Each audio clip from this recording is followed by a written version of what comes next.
Good evening students.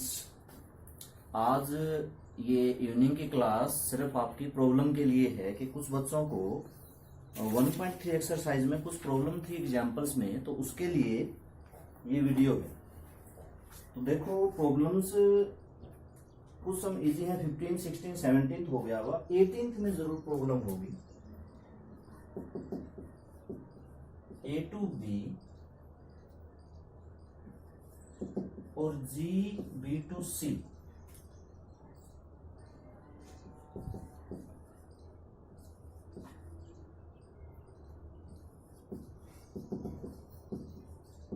A to C is 1 1।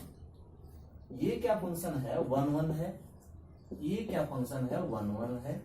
और ये हमें 1 1 शो करना है। ठीक है, F एक 1 1 फंक्शन है, G भी एक 1 1 फंक्शन है। हमने दिखाना ये है GOF एक 1 1 फंक्शन होगा। डेफिनेशन के तरीके से चलेंगे, बहुत इजी है। डेफिनेशन में हम क्या करते हैं? GOF x1 equal to GOF x2 ये लेते हैं जब भी हमें 1 1 प्रूव करना होता है। अगर F को 1 1 प्रूव करना है, fx1 equal to fx2 low. G को करना है gx1 इक्वल टू gx2 लो। अब GOF को करना है तो GOF x1 equal to GOF x2 लो। ये इसको ऐसे लिख सकते हैं, इसको ऐसे लिख सकते हैं। ठीक है, क्या G से G कट सकता है? बिकॉज G इज 1 1, देन अगर G 1 1 है और इफ इस तरह से अगर हम लेते हैं तो इससे क्या रिजल्ट निकलता है? जब भी gx1 इक्वल टू gx2 करोगे तो क्या आएगा? x1 इक्वल टू x2 आएगा। अगर g1 1 है और gx1 इक्वल टू gx2 करोगे तो क्या आएगा? x1 इक्वल टू x2 आएगा। यहां पे भी g1 1 है तो क्या आएगा? fx1 इक्वल टू fx2 आएगा। क्या आएगा? fx1 इक्वल टू fx2 आएगा। इसी तरीके से f भी 1 1 है और f1 1 1 है तो ये x1 इक्वल टू क्या आता है? x2 आता है। बस सो GOF इज 1 1। इतना सा था बस। हम लेके चले GOF x1 GOF x2, last में दिखाया हमने x1 इक्वल टू x2, तो GOF 1 1 है। ठीक है, यहां पे लिख दो। अगला था, अगला भी यही है, उसमें बस 1 1 की जगह पे ऑन टू दे रखे हैं। तो 1 1 की जगह पे ऑन टू दे रखे हैं, फंक्शन सारा यही है। ये 1 1 नहीं है, ठीक है, ये ऑन टू फंक्शन है। तो अगर f1 ऑन टू फंक्शन हो, g भी एक ऑन टू फंक्शन हो, तो ये क्या ऑन टू फंक्शन होगा? अब इसके लिए तो हमें क्या प्रूव करना पड़ेगा? ये प्रूव करना पड़ेगा। इसका मतलब इसमें कुछ इस तरह से होता है कि GOF x equal to y। ठीक है, ऐसे लेते हैं ना, GOF इक्वल टू y। और क्या होता है कि इसमें हम वैल्यू पुट कर देते हैं, पुट करके x की वैल्यू निकालते हैं। अब यहाँ पे क्योंकि फंक्शन नहीं दे रखा तो हम x की वैल्यू तो सोल्व नहीं कर सकते, तो इसको हमने समझ के करना। अच्छा देखो, मान लो कि f ऑन टू फंक्शन है, बात को सुनना, f एक ऑन टू फंक्शन है, तो fx इक्वल टू y जो है ये ट्रू होता है। बाद में हम x की वैल्यू जो भी निकालते हैं, कुछ फंक्शन में जैसे 2x बाय में 1 माइनस y आया था, वो बिलोंग टू r होता है, मतलब ये ट्रू होता है, मतलब ये भी ट्रू होता है। कहने का मतलब कोई ना कोई ऐसा एलिमेंट y होगा कोडोमेन में जिसकी प्रीइमेज होगी x डोमेन में, ये इसका मतलब होता है। अब यहां से हम दो फंक्शन है तो कैसे लिखेंगे? समझ के लिखेंगे। मान लेते हैं सबसे पहले हम किसका यूज करते हैं? Because f is onto, f onto है, देन fx किसके इक्वल होगा? किसी न किसी के तो इक्वल होगा, z के इक्वल तो होगा। अगर ऑन टू है, इसका एलिमेंट x है, तो इसमें कोई ना कोई z के लिए पर इमेज x होगी, x के लिए पर इमेज z होगी, तो ये इसमें रख दो। ठीक है, also this is true because g is onto. g onto है ना, तो gz is equal to y, ये भी ट्रू होगी, मतलब y का कोई ना कोई एलिमेंट की परिमेज होगी। यही हमने शो करना था। ठीक है, दरअसल y की प्रीइमेज z है और z की प्रीइमेज क्या है, x है।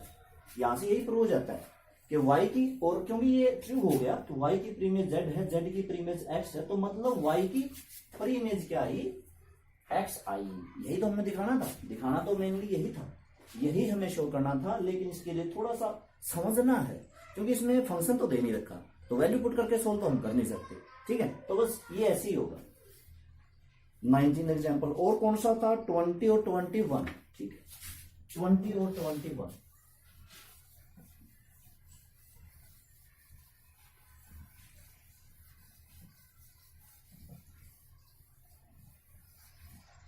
ट्वेंटी और 21 में दरअसल हमें एग्जाम्पल देना है। अभी अभी हमने क्या किया, अभी हमने किया F11 हो, G11 हो तो GOF11 होता है। क्या इसका कन्वर्स ट्रू है कि अगर GOF11 हो, GOF11 हो तो क्या ये G और F दोनों का 11 होना जरूरी है? ये चीज इसने पूछ रखी है और इसको हम एग्जाम्पल से प्रूव करेंगे कि ये चीज जरूरी नहीं है। एक बात मैं पहले भी बता चुका हूं, फिर बताता हूं कि अगर कोई चीज नॉट में आती है कि ये नॉट 11 है, नॉट सिमेट्रिक है, नॉट रिफ्लेक्सिव है, नॉट ट्रांजिटिव है, कुछ भी, तो उसका हम एग्जाम्पल दे सकते हैं। और कोई चीज अगर ट्रू है, सिमेट्रिक है, उसका एग्जाम्पल नहीं दे सकते, 11 है उसका एग्जाम्पल नहीं दे सकते। तो इसको ये नोट हो जाएगा, इसको एग्जाम्पल देना है। एग्जाम्पल के लिए कुछ मान लेते हैं, लेट fx इक्वल टू, मैंने कुछ माना x/3 4, या if x is multiple of 3 और 0 if x is not multiple of 3। दरअसल ये हमारी बुक में ही है, शायद एनसीईआरटी की बुक में है नहीं, लेकिन एलिमेंट में ये है, तो यही एग्जांपल मुझे सबसे ठीक लगा। और एक चीज और डिफाइन कर दो, क्योंकि हमने दो फंक्शन डिफाइन करने, तो दो फंक्शन, दूसरा फंक्शन gx मैंने डिफाइन कर दिया 3x, ठीक है, gx मैंने डिफाइन कर दिया 3x। अब ये दो फंक्शन मैंने क्यों लिए हैं, देखो, अच्छा डोमेन को डोमेन मैंने डिफाइन नहीं किए, g मैंने यहां पे ले लिया n to n और f भी मैंने यहां पर लिया n to n, ठीक है। नेचुरल नंबर से नेचुरल नंबर दोनों फंक्शन लिए। इस फंक्शन को ध्यान से समझो, ये फंक्शन हमारा 1 1 होगा, क्योंकि 1 रखेंगे तो 3 आएगा, 1 की इमेज 3, 2 रखेंगे तो 6 आएगा, 2 की इमेज 6, 3 रखेंगे तो 9 आ जाएगा, 3 की इमेज 9, मतलब एक एलिमेंट की एक इमेज निकल रही है। इसको देखो, अगर मैं 1 रखूंगा तो 1 तो 3 का मल्टीपल नहीं है, 1 की इमेज 0, 2 लूंगा 2 भी 3 का मल्टीपल नहीं है, 2 की इमेज 0, मतलब 1 1 नहीं है, दो एलिमेंट की सेम इमेज। हालांकि 3 3 का मल्टीपल है, 3 इसमें रखा जाएगा, 3/3 1 आएगा, इसलिए लिया है। तो इसको डिफाइन कर सकते हो, डिफाइन करोगे थोड़ा सा लंबा हो जाएगा, इसको लिख दो, प्रूव कर दो, ठीक है। इसको प्रूव कर सकते हो 1 1, या सीधा डायरेक्ट भी लिख सकते हो, gx is 1 1, fx is not 1 1 because in fx 1 and 2 have same images 0, so it is not 1 1।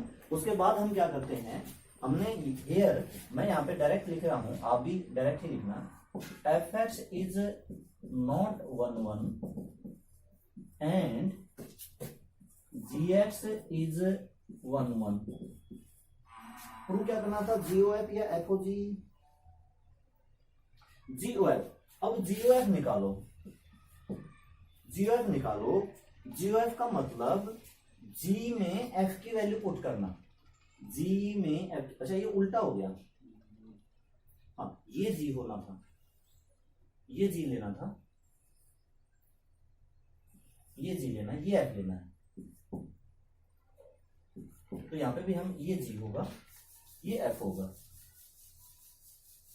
ठीक है। अब GOF X निकालो, G में F की वैल्यू पुट करो, G में F की वैल्यू ये है और F 3 का मल्टीपल है, तो वो पुट की जाएगी इसमें,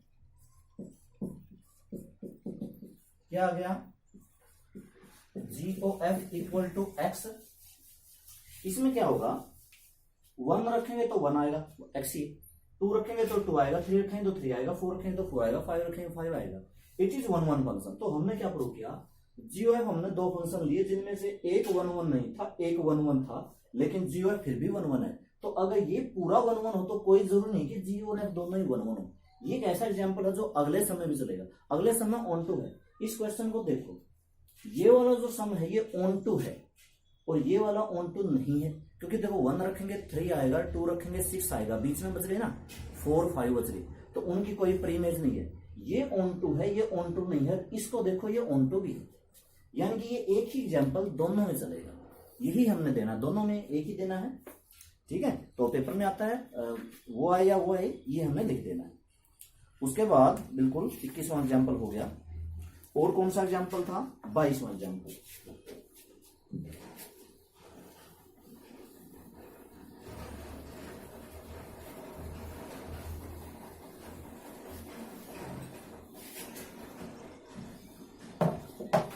बाईसवां एग्जाम्पल क्या है, एफ दे रखा है 1 2 3 ABC, F1 की वैल्यू A,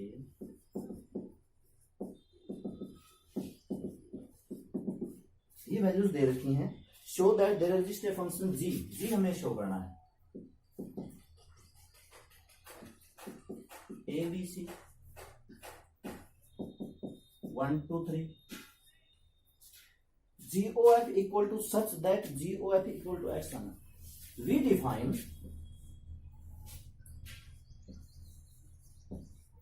मैं अपनी तरफ से ले रहा हूं, मैंने क्या कर दिया, G में A की वैल्यू 1 ले ली। देखो ये डोमेन है, कोडोमेन है, मैं अपने आप A की इमेज 1 ले रहा हूं क्योंकि इसने तो कुछ दे नहीं रखा।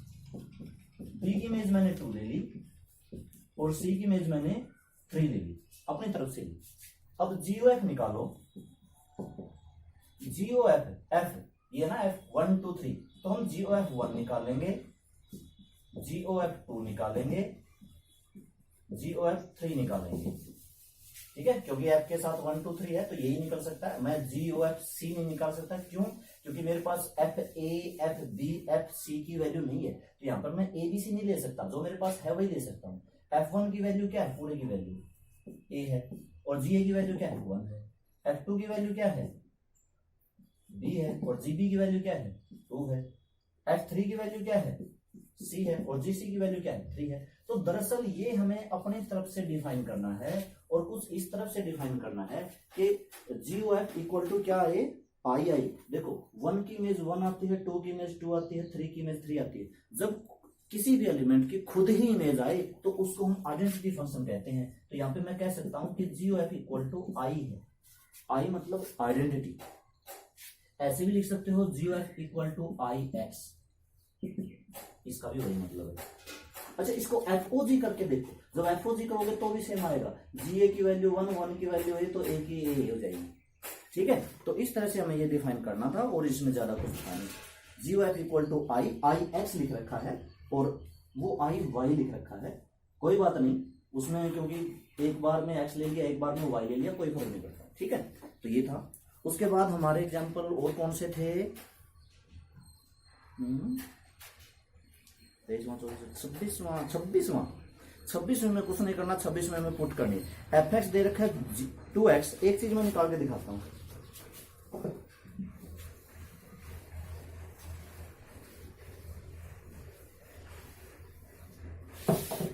देखो 26 में क्या है, fx 2x, gx gy, कोई बात नहीं, और hz sin z। अब इसमें 2-3 चीजें हैं, मैं ये निकाल के दिखाता हूं कि HOGOF कैसे निकालोगे, ये निकालना है ना, HO और इसका मतलब क्या है GFX।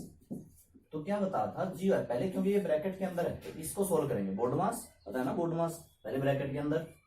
तो GOF सबसे पहले G में F की वैल्यू पुट करो, X को अभी रहने दो, जी में एफ की वैल्यू पुट करो, एफ की वैल्यू 2x है, जी में पुट कर दो, कहां पर, जी में वेरिएबल की जगह पुट करते हैं, तो ये 2x y की वैल्यू है, तो 3 इंटू में 2x प्लस 4, तो क्या आ गया HO, और ये आ गया 6x प्लस 4। अब ये वैल्यू h में पुट करनी है, h में पुट करनी है यहां पर, तो साइन 6x प्लस 4 आया।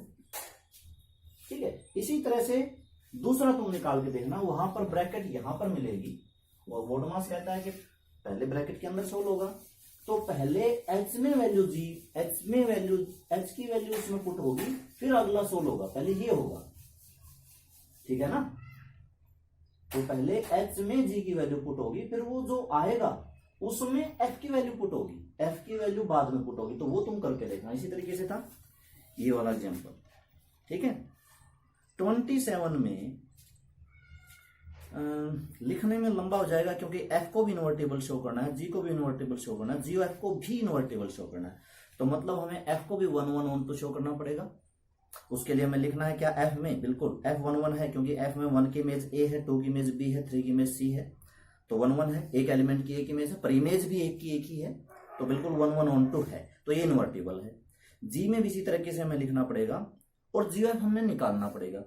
GOF जैसे हमने क्वेश्चन में निकाला था ऊपर 22 में, वैसे ही GOF निकालना पड़ेगा, और GOF निकालेंगे तो G में F की वैल्यू मतलब इस तरह से आएगा, ये आएगा 1 की इमेज एप्पल आएगी, है ना, हाँ 1 की एप्पल आएगी, 2 की बॉल आएगी, 3 की कैट आएगी, ऐसी आएगी ये।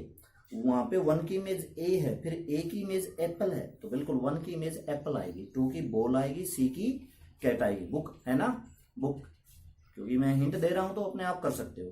तो GOF को भी हमने इन्वर्टेबल शो कर दिया, वो भी 1 1 1 2 आएगा, एक एलिमेंट की एक इमेज आएगी। उसके बाद में F इनवर्स भी पूछ रहा है, देखो फंक्शन में हमारे पास क्या दे रखा है, F1 equal to A, F2 equal to B और F3 इक्वल टू C।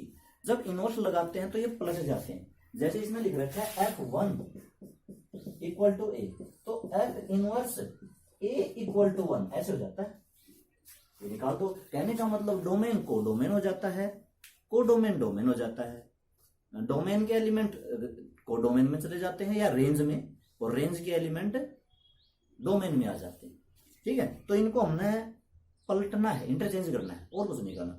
अगर हमें एफ इनवर्स निकालना है तो इनको बस पलटना है, जी इनवर्स निकालना तो पलटना है, और show that GOF inverse equal to F inverse, ये भी हमें निकालना पड़ेगा।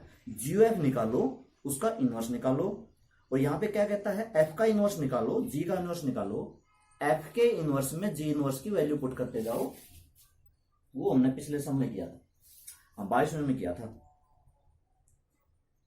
ठीक है। तो सारी चीजें इस तरीके से चलेंगी, ये सम बहुत लंबा होगा, पहले इसको इन्वर्टेबल शो करना, फिर F का इनवर्स निकालना, G का इनवर्स निकालना, GOF का इनवर्स निकालना, फिर आगे भी पूछ रखा है कि GOF इनवर्स, F इनवर्स और G इनवर्स, तो थोड़ा सा लंबा होगा लेकिन ज्यादा मुश्किल नहीं है, ठीक है। तो बहुत इजी सी एक्सरसाइज थी।